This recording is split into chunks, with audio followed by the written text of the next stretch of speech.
Anaitwa Betty Bayo, kibao chake Jimmy Dari. Hadi kibao ambacho msikilizaji kilitoka 12 years ago. Na kwa sasa hivi natumai kwamba kila mtu aweza kusikia habari ya kwake. Betty Bayo hayupo pamoja nasi na kwa sababu ya ugonjwa wa saratani, saratani ya damu. Na nataka vizuri sana msikilizaji pale nikupe kisa chake Betty Bayo tuweze kumjua, kumfahamu kwa undani tena sana pale. Betty Bayo ambaye jina lake halisi ni Beatrice Wairimu Mbogwa alizaliwa katika kaunti ya Kiambu nchini Kenya. Alikuwa mtoto wa mwisho katika familia ya watoto 8. Tangu akiwa mdogo alionyesha kipaji kikubwa zaidi pale kwenye tasnia ya muziki, jambo ambalo liweza kumfanya kabisa pale aanze kuimba katika kwaya akiwa msichana tu mdogo. Kupitia uaminifu wake na bidii, ndoto yake ya kuwa mwimbaji wa injili ilianza kutimia hatua kwa hatua. Kadri muda ulivyoweza kupita pale, kipaji chake kilianza kung'aa na akaweza kujiunga rasmi na tasnia ya muziki wa injili akitumia lugha ya Kikuyu na Kiswahili. Safari yake haikuwa rahisi, kwani alikabiliana na changamoto nyingi, lakini kwa imani na uvumilivu aliendelea kusonga mbele. Hatimaye alijipatia umaarufu mkubwa kupitia wimbo wake maarufu kama 11th Hour, uliokuwa na ujumbe wa matumaini na kusubiri wakati wa Mungu. Kutoka hapo msikilizaji na mtazamaji wa kwangu, alizidi kung'aa kupitia nyimbo nyingi kama vile Maneno, Ngai Timodo na Dhome wa Moyo. Kila wimbo wake ulikuwa na ujumbe wa kuinua mioyo ya watu, hasa wale waliokuwa wakipitia changamoto maishani.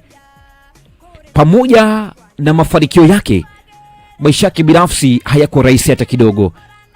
Aliolewa na mchungaji Victor Kanyari, lakini ndoa yake ilitikiswa na sakata la 310 seed lililozua mjadala mkubwa nchini.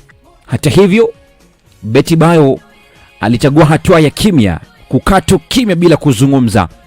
Akajitakia kulea watoto wake wawili na baadaye akaanza ukurasa mpya wa maisha mwaka 2021 ambapo alifunga ndoa ya kitamaduni na mchumba wa kwake ambaye anafahamika kama Hiram Tash Gitao.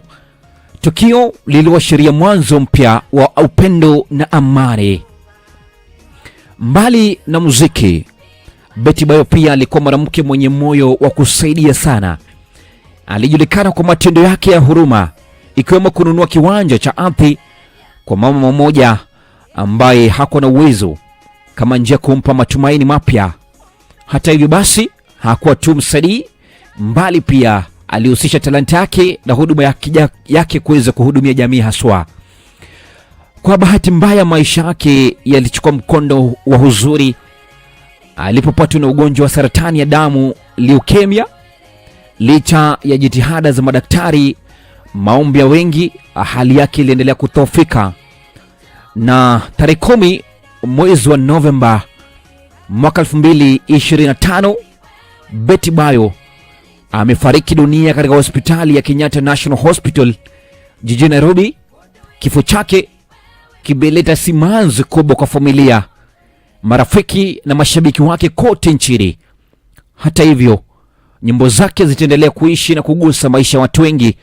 Ujumbe wake wa imani, matumaini na upendo utaendelea kuwa kumbukumbu ya kudumu kwa vizazi vijavyo.